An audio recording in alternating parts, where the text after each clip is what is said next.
పూరా లోకల్.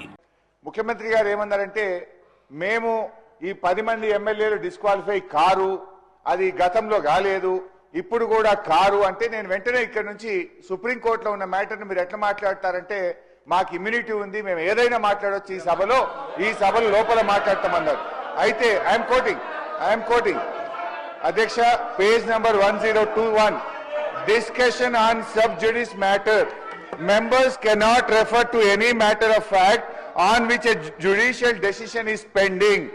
అదే విధంగా chapter 18, Parliament and Judiciary, as regards the relationship between the Parliament and the Judiciary, both are under constitutional obligations not to encroach each upon others' jurisdiction.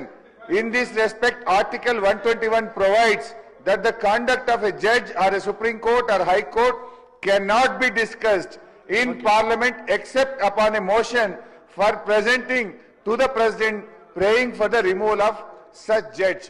Judge గారి removal గురించి తప్ప supreme కోర్టులో గాని హైకోర్టులో pending ఉన్నటువంటి విషయాన్ని సభలో మాట్లాడకూడదు అని కౌలన్ షెక్దర్లో చాలా స్పష్టంగా చెప్పడం జరిగింది.